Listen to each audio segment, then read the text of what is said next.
What's going on, people? This is Balaji, and welcome to another edition of the Demand Wars. Now, she's the host of the Content Logistics podcast. She's an even split of Phoebe and Monica. She's going to have to break that one down for us. She's a content strategist who's worked in agencies, in startups. She's been a lone wolf. Don't call her a SaaS marketer. She's the director of a B2B media company, that unicorn that we all want to be. Now, Camille is that chill girl next door, unless she's watching the Portland Trail Blazers. Dame for president. I'm a Dame fan myself. Please help me welcome the director of content and community at Peer Signal, Camille, the real deal, Trent. What's up, Camille? Man, thank you. That's probably like the best. I'm gonna give you that's the best intro that I've ever gotten. Definitely the most high energy. So well done.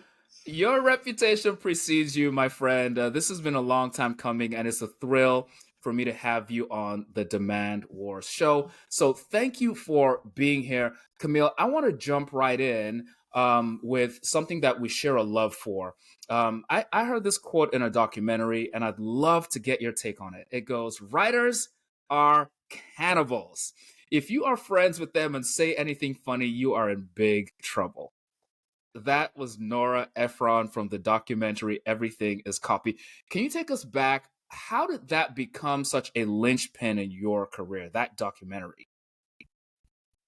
Yeah, I mean, so starting with just like the title, right, of the documentary of everything is copy, right? So starting to see the world like as creatives see it, right? As writers see it, and as I think as you're saying that quote, I was thinking about comedians like immediately, right? Like you don't want to be friends Oh, with with a comedian because then yes. like anything goes, right? Like That's anything that right. could be a joke, anything embarrassing you've ever done, like that could be on national TV. That could be a Netflix special, right? So I Easily, think, easily.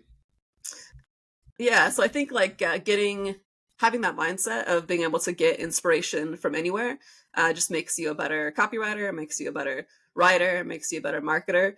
And I think like it also just like unlimits what you can do. So Mm. I think like some unlocks in my career have been not just thinking about, okay, we're trying to do this campaign. What are other companies within our niche, like within B2B, that have done this? Or, like who are the obvious role models? It, the, Right. the best like inspiration usually comes from like the non-obvious role models, right? Like whether it's in like B2C or D2C or just like something casual and like funny that happened over dinner, right? Like that's where commercial ideas and like creative brainstorm concepts that like turned into ads of some sort or campaigns, like they usually come from unexpected places. And so I think just like applying that more broadly into marketing of um, being open to inspiration coming from anywhere, uh, and yeah, and just being inspired by anything and everything. I'm fascinated by that, Camille. And I remember a couple of years ago, I started to study comedians. It's funny you bring it up. I started to study Chris Rock and Kevin Hart and a lot of the other classics because I was fascinated by their ability to tell a story that seemed to start from. Actually, Rachel Maddow did this really well, regardless of your political views on MSNBC, where she would start to tell a story that seemed totally disconnected to whatever it is we're talking about. But it was sort of intriguing. And they'd leave these breadcrumbs and you're following along. You're trying to figure out where they're going. And then when they get to the punchline, it's only then that you go back and you connect all the dots. And there's this massive aha moment.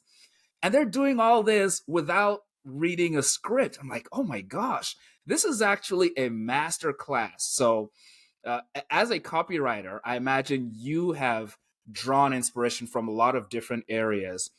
But I actually want to get your take, Camille, on this thing you've said about being a little Phoebe, a little Monica. Marketing has become very data driven, especially in B2B. And yet you seem to have that ability to keep your creative hat on, even as, goodness, in your day to day, you are elbow deep in data at Peer Signal. How are you able to keep both sets of skills sharp and actually use them concurrently? Yeah, yeah, that's a good question. I mean, I think number one is finding the right fit for you, and I don't think early on that matters as much. I think early on you're just trying to like absorb as much information, learn as much as you can early in your career, and so focusing on either side of your strengths, whether that's like more the Mhm. creative or the data side, might depend more on the market, right? So I think like Mm. early it didn't work out exactly this way for me, but I think for a lot of other people in my similar age, it was right when like performance marketing was becoming a Yes. big deal, right? Like that data Yes. driven, uh Right. like Facebook really improving like its capabilities to be able to target people and to kind of have these more sophisticated targeted campaigns. And so and then you Mm. saw like the rise of Google ads and things like that. So I think at that time it might have made more sense of like, okay, I'll round out the performance marketing side, more of like the data driven stuff and understand business. And then later on, um, yeah, figure out creativity and storytelling and all of that, right? Yeah. For me, I started out more on like the creative side, so I um, got a degree in advertising with a copywriting emphasis. Like, thought I was going to work in B2C and like write Super Bowl commercials. That was the dream, right? Yep. And yeah, I ended up in Houston, which is not so much known for its advertising scene, but it does have like a lot of just B2B tech and energy, things like that. So Mm. did a lot more like B2B type work, and collaborated with marketers at these big tech companies. And within that, though, there is like the world of really the world of like deck making. I've talked to my now like CEO about this too, because he started out in consulting management and essentially just got really good at creating Yep. decks, which if you think about it is also really good at telling stories. And so it did kind of sharpen like my like storytelling ability, I would say there. And Mm. then down the road, like working at smaller businesses and having to do a little bit of everything. And then also in college, liking the liking statistics basically, and being Mm. research methods TA um, Oh wow. for a couple classes. Like I was kind of at this crossroads of, do I apply to this like creative route, which they had like kind of a creative Right. route for the program, and they also had like Right. a the research route, right? So that Mm. kind of like gives some background of like I knew I liked both sides. Like I knew that I liked like the research, I liked the data, Mm. but I also really liked the creative, and I was probably had a little bit more of an edge there. So I ended up just kind of going down that route. Um, and then I would say like early on in my career was just like absorb everything, like learn everything, just get different reps in. So try and learn a bunch of different styles of writing, different um, styles That's of good. advertising, and then broaden that out to marketing. So Yeah. so yeah, then I think when this particular role came up, I remember like reading the job description saying like I've never seen like a job description that like fits what I want and fits like my odd like set of skills um as much as this does, right? So eventually you kind of like get to the point where you've like refined some of those skills that even though it's always going to feel like a leap, Mm. it's going to feel like you're jumping into the deep end, which I Mm. has for my last like three jobs, I would say. Yeah. Um, Yeah. that you feel prepared as well, like as prepared as you're going to be. So kind of just to recap, Right. I would say going after jobs that are looking for identifying your own strengths, right? Like and what kind of gives you Hmm. energy, right? And Very especially if there's important. a blend of like there's two things, that if they can converge, like that's where I want to focus. Kind of Mm. being passively on the lookout for those opportunities, whether it's like freelance opportunities, like along the way. And I did some freelancing to kind of discover what I liked, what I didn't like, and eventually Okay. like set myself up if I did want to create a business later. And then yeah, and then but then just like be learning, right? Like not being worried about like getting, at least for me, not being worried about getting that sort of a dream job like early on. Mm. Just preparing yourself for yeah, for eventually being like a good fit for what you want to do. Right. Yeah, I would say that that's kind of I love the that. backstory, and then staying sharp on it. I think like another part of this job was, um, who are you going to be around? Like, who are you going to be working with? And so to me, it was like Adam seems like Aha. he'd be a good mentor and like complement to my skill sets, right? Like very strong on like the not only like marketing analysis, but or research analysis, but like business like analysis, right? So he's a good like businessman, but also strong marketer, strong writer, strong researcher, Mhm. and had founded a few companies before that. So it seemed like a good compliment, right, for my strengths and a place that I could grow. And then also, my other coworkers just also seemed to be good compliments. Believed in the product. So I think it's just, yeah, being on the lookout for those things and Right. surrounding yourself with people that'll help you grow. Oh man, that you said a lot there, and that's really, really powerful. You know, just sort of connecting the dots backwards. I love this. One of the Steve Jobs commencement speeches that he gave before his passing. I think this was the Stanford one, where he talked about his career and he did a lot of these random things. Like he dropped out of college, but went back to take like a calligraphy class and just some sort of odd classes. They didn't seem to make sense then, but then looking back, you can see how those sort of disparate things, when combined, brought him to this place where he could be a tech visionary who emphasizes design thinking and things of that nature. So that's really interesting, especially in the environment we are in now in tech and B2B SaaS, where there's a lot of movement. A lot of companies are hiring, a lot of companies are firing.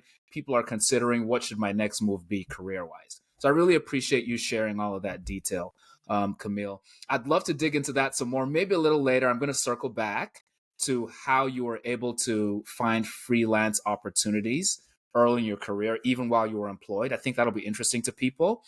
But let's hold that thought for now.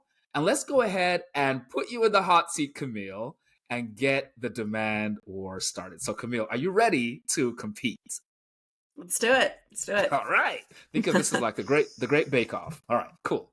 So, question number one, Camille, is desert island marketer. So, Camille Trent, we are dropping you on a deserted island. You've got a laptop, you've got internet access, everything else you got to figure out for yourself. And we're going to give you $1,000 a month budget. We need you to help our B2B company go to market on that really slim budget. How would you do it? Okay, I have one follow-up question. Can Yes. I tap other people, like talent, or is it all tech that I'm spending the budget on? Oh, that's an interesting question. We're going to say yes, you can tap people, but you still can't spend more than that $1,000 a month. Okay. Okay. With the $1,000 budget, you're probably doing most, if not all of it yourself, anyways. So that'll kind of like simplify it. So, Hmm. my two of my like go to um, project management, like OS notes, kind of like tools are ClickUp and Notion. So I think like ClickUp is Mm. better when you are like managing a team or have several freelancers when you're trying to like corral in some way, right? Or just stay on top of what's happening with a lot of different people. It's more of a project management tool. Hmm. Whereas Notion can be used as like a wiki, and it's more for, to me, it's more a little bit more for personal use, and but can be a company wide wiki. So I'd take Notion. I have to look up exactly what that monthly cost is, but let's say it's like it can't be more than like $20 a month for what Hmm. I would need. So there's that, and then Descript is my other like go-to tool Yeah. for editing. So I've tried like a few different audio and like video editing tools, and like for me, like I'm not a super technical person. I don't love like Adobe products, and so for me, like Descript works really well in that that plus something like Zoom, let's say. Hmm. I actually love Riverside, which what we're using right now. If Hmm. we have enough budget, maybe we'll throw that in.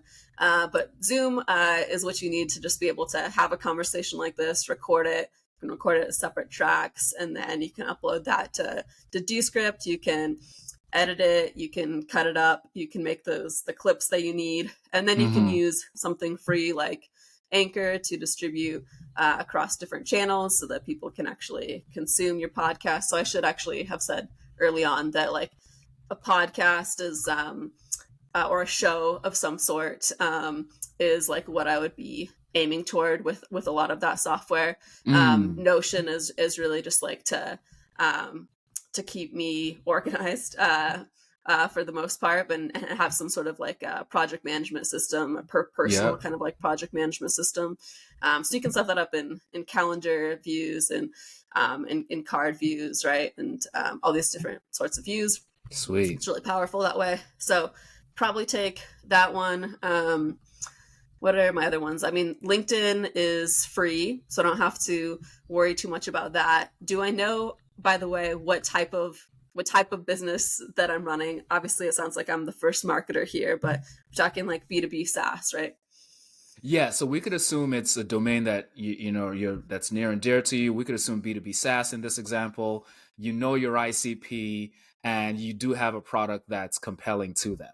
So you really just have to worry about that go to market piece. I'm curious, Camille, as to what led you to go to like a podcast as one of your main vehicles Yeah, or yeah, a sure. show broadly.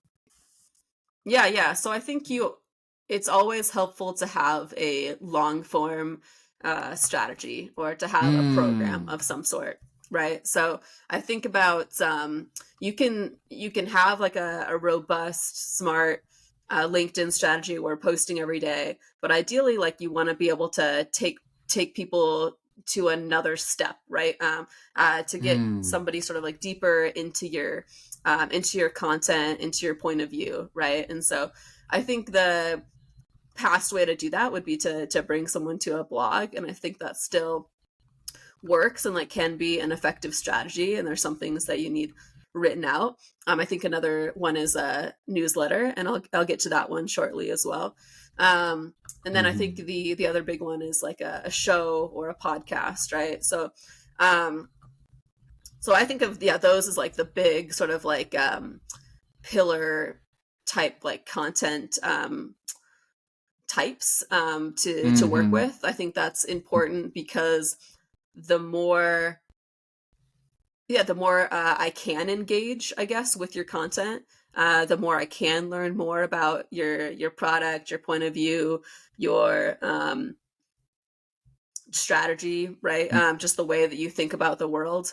The Yeah. more trusting I am of the content, the more credibility you get, right? And so I think having something of a, I hesitate to say funnel, but have some way to always learn more, like always have some sort of call to action. It's kind of how I think about things. And so, Mm-hmm. so at Pure Signal, like that pillar has been the newsletter, The and I think newsletter.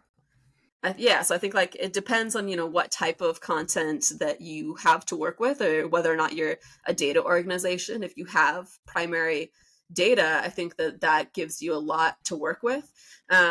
And that was one thing that I was like looking for in a company, or I knew it would kind of play to my Oh. strengths.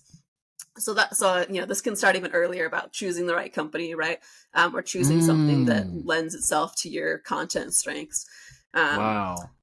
but I do think, yeah, some sort of pillar, like figuring out what that is. I do think it makes a lot of sense for that to be a podcast, both because you can, if there's a video podcast, you can see the person's face. That builds credibility, right? I have done it enough times that I'm a decent interviewer now. Plus I think I'm just curious, like, and and don't hesitate to like to grill people a little bit, right? And so Yep. from Yep. what I can tell, people tend to appreciate that because they're like, oh, Mm. like you asked the extra question. Now I understand this thing a little bit better. Right. So again, playing to your strengths and of the formats that you like working in.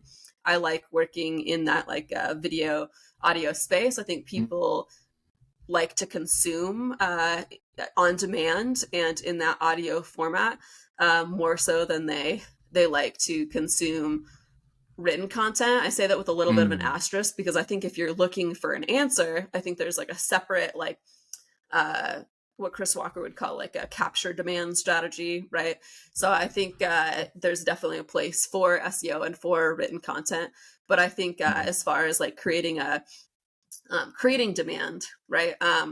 That you want to set up a program where you have a platform to amplify your point of view, Right. and to curate like the guests and topics that make sense for your content strategy. So, Mm. like, very bullish on a podcast for that reason.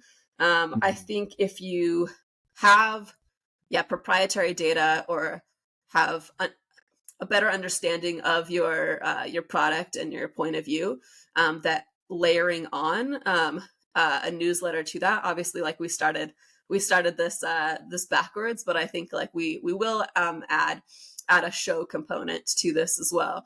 But I think, yeah, if you are data heavy, you have like really interesting um, insights that you can kind of like share within your community, that I do Right. think that a newsletter can make a lot of sense, especially because you're building that email list, which is, I think, one of the most like valuable types of lists that you can build, because it is one of Mm. those few like direct communication channels that you can't quite get from social. But I think social is a great distribution platform too. So I think you need to be thinking about these different channels and how they all play together. So I'm going a little bit off topic on the question about the stack. So I'll return to that just for a minute.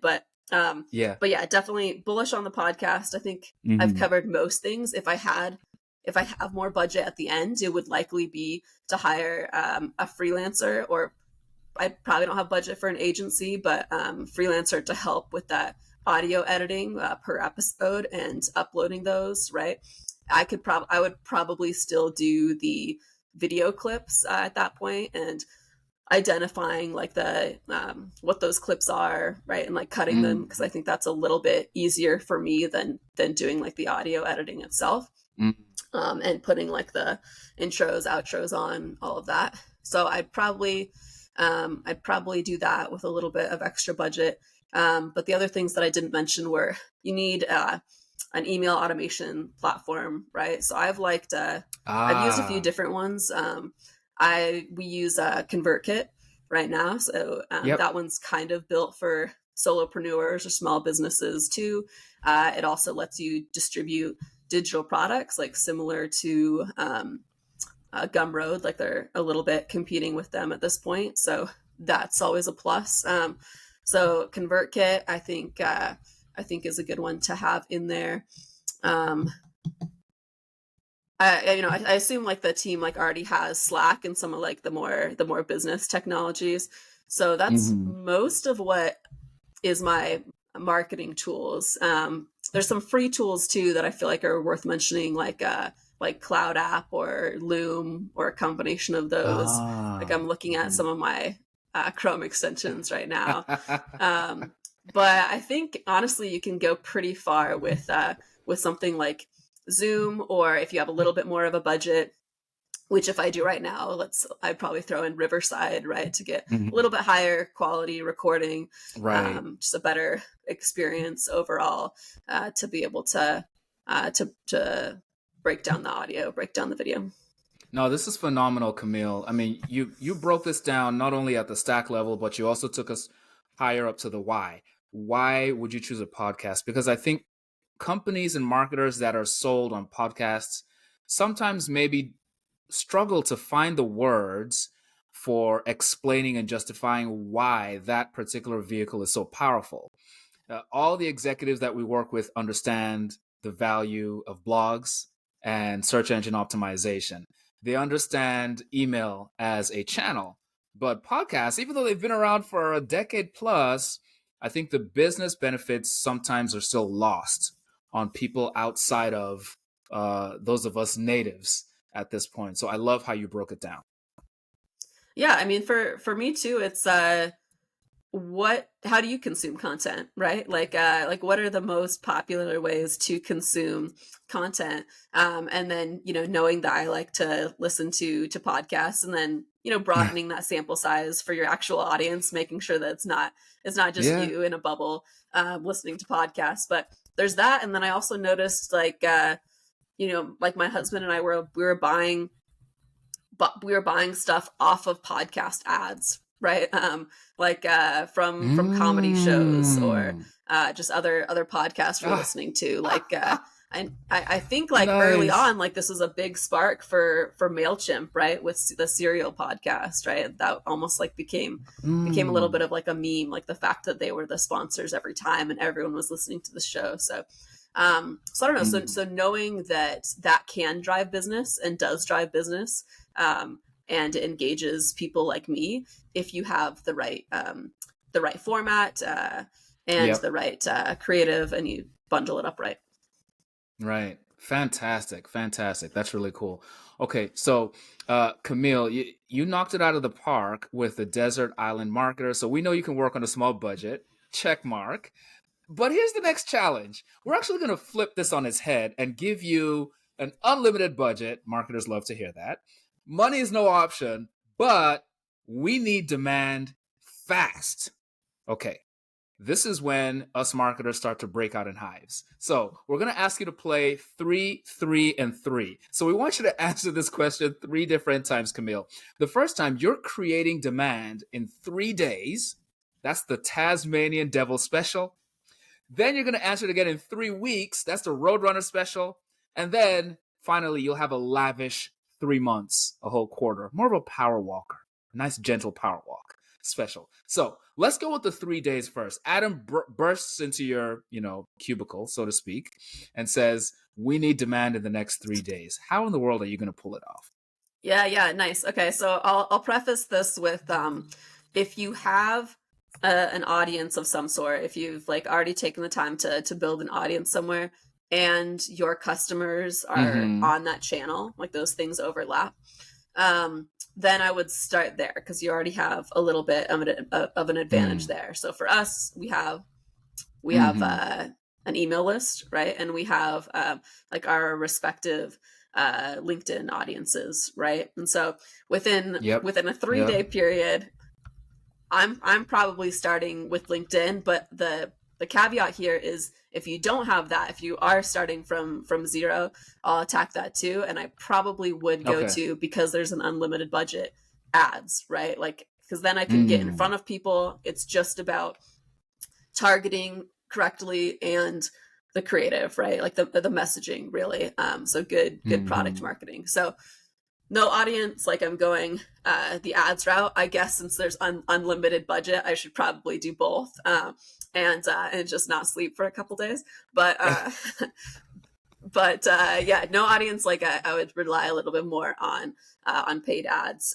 Yep. And with what we have right now, I think, like, we can, depending on the goals, like, we can probably get this done, like, leveraging our, like, respective LinkedIn audiences. So we both have around like 30,000 followers on LinkedIn, and so then it's a sort of coordinated effort of probably lean into more of the product side. Like, this is kind of like a weird case, because I do have kind of a separation between our product, like, and That's our media right. company, right? That's So, like, right. normally, like, on the day to day, like, I'm just responsible for the media brand, but for the sake of this, building demand for the product itself, like, I'm probably leaning into the um, advisory role that I have within KeyPlay, right, to kind of Gotcha. help boost the product and demand for the product. Mm-hmm. Now, that comes Mm-hmm. naturally with building the media company, but it's a longer play. So for Mm-hmm. within 3 days, Adam and I are sitting down, and we're thinking about the most painful problems that we solve. That we're looking back at our, like, working positioning docs. We actually have, like, a positioning channel that we kind of, like, riff in, and we're coming up with a couple posts around the problems that we solve. One post type that I like, and this can work for ads or it can work for posts, so it works for either situation, is answering objections, right? So what are the Hmm. most like common objections that you get in the sales cycle? And yeah, and how can you best address them? So I think about Yeah. copywriting often as it's your it's you laying out your case, it's you laying out your argument, like you kind of put your um, lawyer hat on for a bit, and you kind of like think through the arguments like of the, say it's the defense, right? And then Right. yeah, and then you come back like with your rebuttal kind of a thing. So I think I thinking love like it. starting with the common objections that people have, or the common like frequently asked questions, you know, around your product, that's a good place to start. I think about social proof, right? Maybe we have like uh coordinated posts like around social proof, and we just take a bunch of the screenshots that we've gotten, you know, over social and replies to the newsletter and things like Mhm. that, and we compile kind of like a carousel there. And yeah, we have ones that are specifically answering those objections, and then we have ones that are really just kind of like when we first did our launch of this is the problem, like this is the problem with ICP, is that you don't actually know what it is, or you don't know how to find it, Mm. and there's a lot of waste in your go to market because of that, Yeah. right? So Yeah. if there's probably a math post in there too. Someone responded to a comment that I had recently that was like, even if salespeople spend 20% of their time on the wrong ICP, right? That doesn't seem like a lot. Like 80% is pretty good. That's a B, right? Mm. But if you add that up, if you have a big sales team, if you like start adding that up, that's like a lot of wasted time and a lot of like Mm. wasted opportunities on bad fit accounts, when you could be getting that really tight. So I think especially right now, I would also be leaning into um, the rhetoric happening right now that leans really well into our return to rigor. Like we think that there is we're seeing like a return to rigor in the marketplace. Mm. So I'd lean into that, and why it's important to just get really tight on your go to market, and why you can't afford to waste. So we set up basically a few different kind of like themes, I guess, for each post, and which ones Adam's posting, which ones I'm posting, and have basically a little bit of like a organic, you know, LinkedIn takeover style campaign. And then we probably use, again, this goes outside of what I normally would do, but we'd basically have the newsletter as normal. We'd probably pull, if there's time, pull some data around ICP, or go more the framework route, which we do sometimes with the newsletter, of getting really tactical of like, here, you know, like 5 like very tactical ways, do it yourself ways to identify your ICP, right? And factors that you Mm. should consider. Um, Underutilized ways, and then probably use like an ad spot, like have KeyPlay like as the sponsor, and essentially put like an ad spot in that newsletter, talking a little bit more on the nose about the product, and about how the ideal account list is finally possible. So Mm. in 3 days, that's a lot. I think we can at least do those posts, and we could turn those into ads as well. I think that's very reasonable within like 3 days. Yeah. I mean, it's tight. But then if there's a little bit of extra time, we do the newsletter, but I can also just roll this into the next one. So I'll let you introduce the next one. Ah, that was good. That was good, Camille. 3 days is a beast.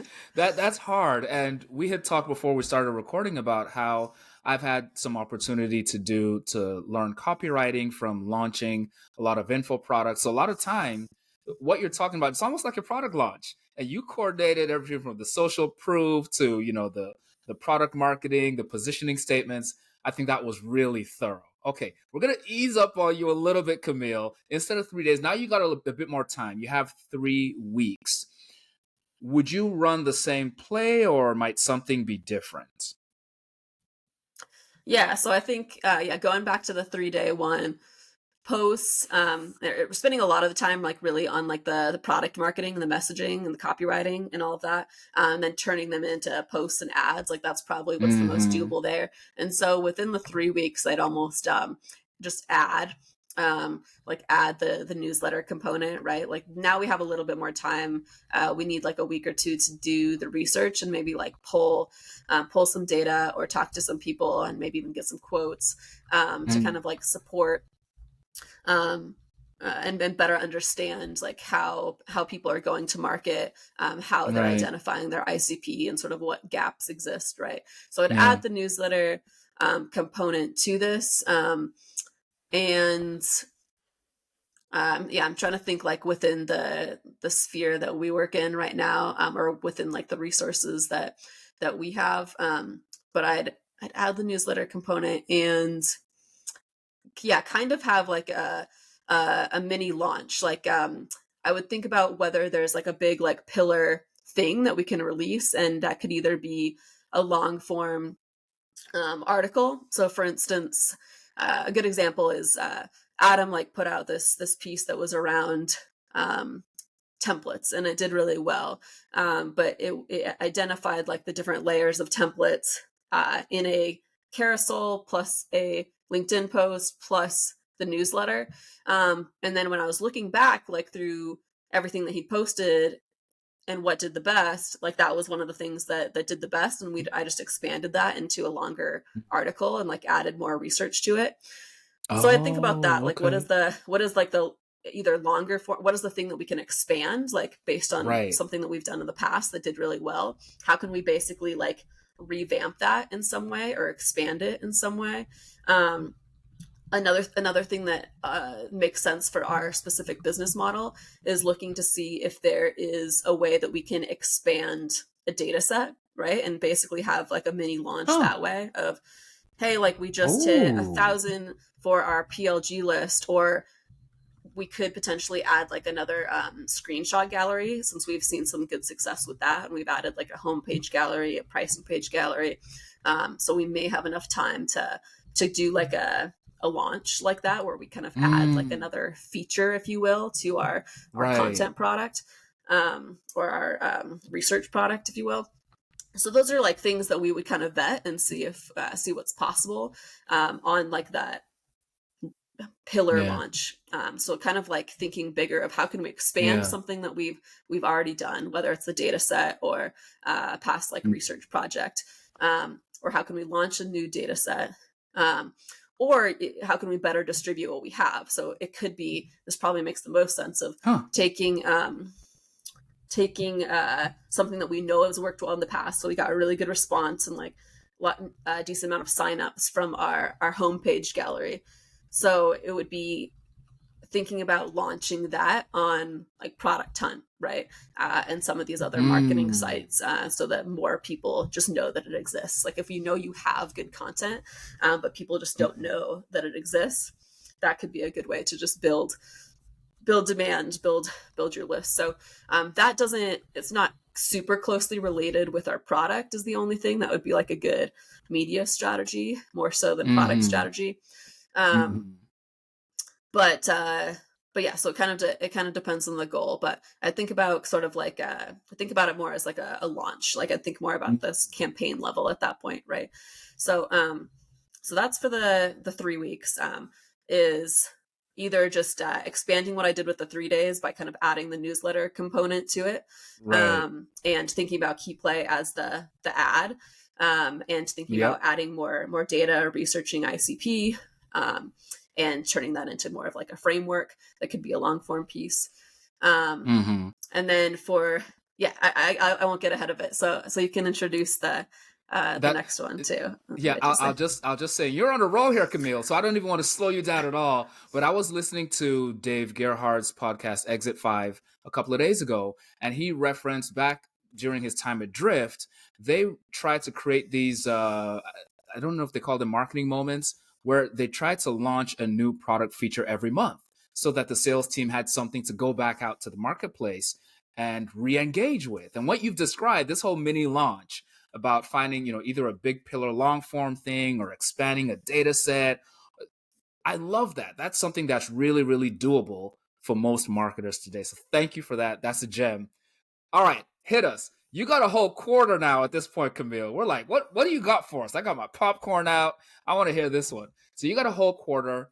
3 months, how does your go-to-market plan change for creating demand?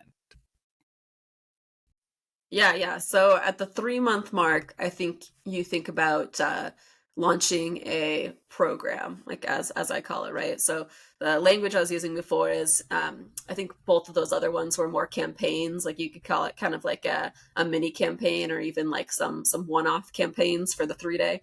Um, and then you have a Mm, little bit of like uh, adding to our recurring programming, which is the newsletter, right? So you're thinking strategically about how you use your existing pillars, I guess, for those others. But mm, for this new one, I think you have enough time to kind of like launch a new program. So the way this is pretty timely because we've been talking about this, but the way that you do this is, think about how to operationalize what you're currently doing, right?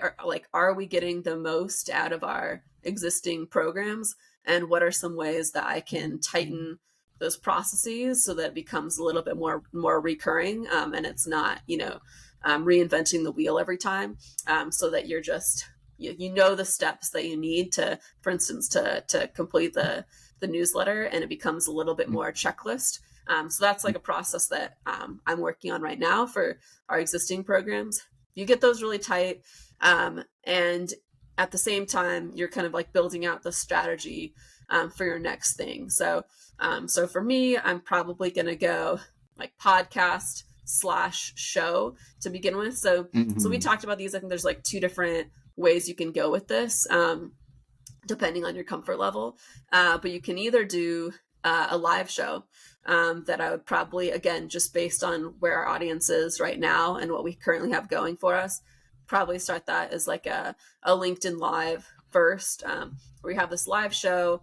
You have a way to have it recorded locally, or at least have decent quality audio, and even Right. like video that you can then like repurpose into a podcast.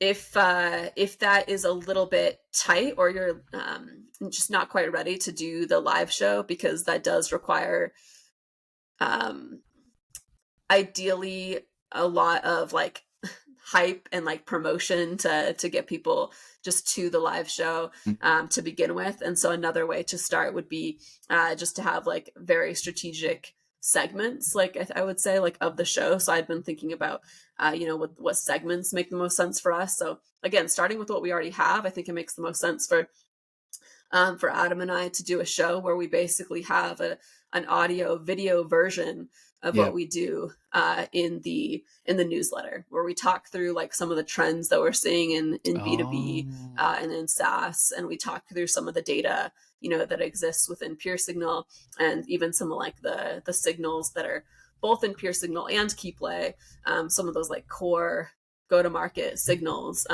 to look for. So we do that, and we might even have shows of, where we kind of do, um, like we're doing here, like you do kind of like mock scenarios, right? Like if I'm this type of company, right? Like I might even pretend like Mm, almost like a pretend call in of like, if I'm this type of company, like where would you start? With yeah. ICP, and we do a little bit, little bit of like an exploration there. So there's that, and then the other segment, that I think about adding in. Like you'd have that be kind of your core one, because it's, most relevant, I think, to the business and what you Mhm. already have going. There's consistency within the marketing, but the other thing would be to kind of like start adding community into that. And again, I think ways that you do that is Mm, either have the show be live, so you can have questions from the audience, and you add in experts based on um, whatever topic that you're covering. So, for instance, like we've mhm. gotten pretty, um, deep into specific areas, like within go to market. So even Yep. within product led growth, like we might explore a strategy, and we have explored like a strategy around, uh, reverse trials, right? So then we might Hmm. tap someone from, like there's a company called Product Led that wrote Yeah. product led onboarding, right? So I might Yeah. like tap, like Wes Bush over there to come on the Yep. show and Yep. talk about, like reverse trials, right? And go really deep into like Mhm. one strategy, like one, tactic basically within that, and get Right. really tactical in that. Right. So I think about this as like micro and macro. So I started thinking about it is you have like the macro, like here's what's happening in the market. Here's kind of our data and our point of view and how we're the trends that we're seeing. And then you have kind of like more of a micro segment that's mixed in there that helps people go deeper like into one strategy. Beautiful, beautiful. There's a lot of need for that. The mock scenarios, for example, that sounds really compelling as a hook. I know that there are sales communities that will do these sort of mock sales calls, and I think it's Yeah. really powerful because it's one thing for people to be exposed to and consume information. It's another thing for them to actually have to enact or reteach or go through scenarios. So I think that's going to be a really big hit for you guys. I'm excited to see it. All right, Camille, that was killer. Let's take a beat because you went 100 miles a minute and it was all really, really good. I loved it. Thank you for going through that. You've mentioned a few times the relationship between peer signal and key play, and I've seen you talk about it on LinkedIn quite a bit. A lot of marketers are intrigued with this idea of thinking like a media company. You're actually doing it and building it live. How should B2B marketers in 2023 think about marketing like a media company and thinking like a media company? Yeah, great question. So, I think a lot of it has to do with putting yourself like in the seat of your audience, right? Like what do you like to consume? Why do you like to consume it? And just breaking down everything from the format of what you like to consume to the Mhm. content that you like to consume. Um, and and just like everything in between. So I think uh once you understand like not necessarily the content because maybe you're selling to developers and you're not a developer, but you understand like why it works, like why certain content works and why other Mm. content fails, and that there and understanding that there's typically an element of entertainment and education and relevance, and understanding like what those pillars are, in good content. Like and starting out, one thing that we did was like defining how we thought about good content, right? And I think Right. it can be slightly different depending on your business. So for instance, like Adam's point of view and how he started things. And one thing that drew me to it was that he wanted to present the facts, right? Like it felt like there was a lot of fluffy content within B2B and within SaaS, and like a lot of opinions. And so being able to kind of just present the data, present Mm. the facts and interpret it for people. So it's not just like number Mm. dumping, right? And here's a bunch of stats. Like that's not helpful Yeah. either. But drawing the connections, drawing conclusions for people of like, Mhm. this is probably what this means, or these are Right. the trends that we're seeing, Right. and you can sort of like take it to the next level, and then again go more on that micro content side of once we see like trends and what's working well, going deeper into why those things work and who's doing it Mhm. well. So so I guess like what I'm saying is it goes back to defining what good content looks like for your audience, right? Mm. Which really goes back to like understanding your audience well. Yep. And it's going to be an ongoing process. Like you're going to have your mood boards, your role models, like your definition of good content to start with. Like Mhm. you can do a little bit of prep, asking and listening like to your audience. So when you're posting things, when you're producing content, like what follow-up questions do people have, what Mm. type of content are they engaging with, and then what topics are they engaging with, and then you see the Mhm. the through points there, and you create more of that type of content. So Yeah. um yeah, so to me it's a combination of uh or a kind of a tug of war between like the content and community, right? Like letting community sort of like guide a lot of the strategy, but also having conviction like in the way that you want to create a media company. Like what kind of Yeah. media company do you want to create? What type of audience do you want to serve? I think that was the thing that we understood first was who did we want to serve and why, and we knew that before we knew like what product we wanted to build, Mm. or what style of media company that people wanted. Mm. I love that, and I've seen you mention that. I think I've seen Adam talk about that before as well. The building the audience first, or familiarizing yourself with the audience first before figuring out what they need. A lot of marketers aren't necessarily in that position. A lot of times they have a product, and even their audience might be pre-selected for them, and they have to sort of figure out how to connect the dots. But those give us some good points to think about. Camille, I want to be respectful of your time. Do you have a hard stop right now, or do you have a couple more minutes? I'm okay. I can go a couple more minutes. Okay, awesome, awesome. I appreciate it. All right, let's see if we can get one more question in here. Then we'll wrap this thing up. There's a really fun one called Reality Roulette that we talked about a little bit. So we are charging you, Camille, and I'll jump in and brainstorm with you as well. We'll make this like an improv, but we've charged you with remixing an existing reality show. We're actually going to broaden the data set for you. So if you want to throw in Nora Ephron movies, you're welcome. But we want to take an existing media property and remix it for B2B marketers. What comes to mind? What would you remix, and how might it look? Yeah. So I was thinking like a couple things. Like the first thing that came to mind was like the Great British Bake Off. So that's like Yes. as much of a reality show that I watch these days. And then early days, I was thinking Survivor is pretty relevant, I think, Ooh. for the times. I don't even know that we need to remix that too much. I think it's just 2023 Right. Survivor marketing edition, Oh my something like that. gosh. Um, Yeah. there's like implications of keeping your job, right? I mean, it's getting dark Ah, with it is. with the layoffs in tech. But then there's also like, can your company, your startup, like survive? There's just like a lot Yeah. of uncertainty in 2023. So survive survive is the name of the game. But we want to get past that. We want to get to thrive. But yeah, 2023 Survivor. Yeah, we can figure out how to put like a marketing twist on that, but I think You it kind know, of I I says really love everything that. there. I want to jump on that Survivor one, and then we'll for folks who maybe aren't familiar with the Great British Bake Off, maybe you could unpack that one a little bit. But I think most of us are familiar with Yeah. Survivor because it's been around for so long. And if we make it the startup edition, I like your pivot there, as opposed to the marketer edition, because then that does get dark. Mm, It almost seems, Camille, like one of the things startups would want to do on this deserted island where they have to survive is get closer to the customer. It almost seems like the team that is closer to the customer is more likely to survive. mm.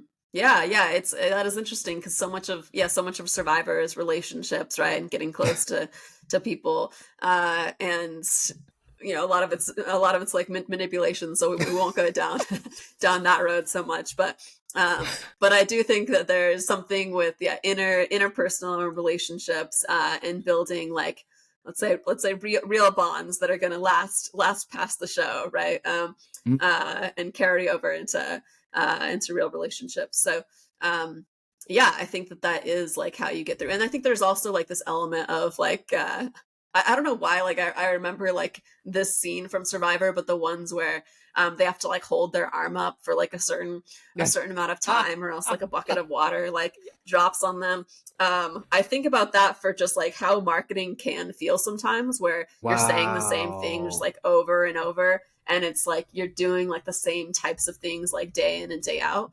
But typically like that that is like how you play the long game, right? Like that is, so much of it is perseverance and getting past the mental blocks of what's possible for, in this case, growth, right? Wow. Of like yeah, like unlimiting what you think is possible for growth for your company, and then also just getting past the fact that like you feel bored like with what you're doing, because Mhm. most people haven't heard what you have to say, or they haven't heard it the way that you have to say it. So I think that the perseverance angle of it too is interesting. um yeah, so relationships with customers, and then like persevering with your marketing tactics.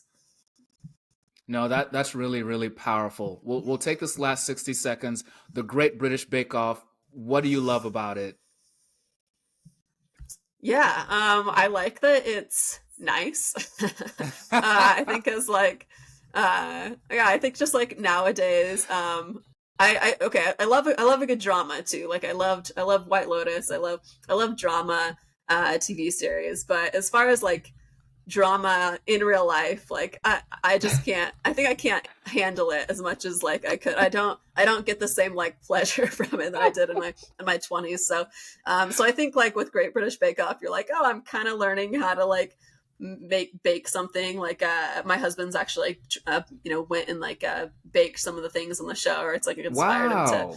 to bake. So that's fun because I get to benefit directly from that. So I love that about the show. Yeah. And then yeah, I think yeah, everyone's just like supporting each other, and there's a lot of camaraderie in it.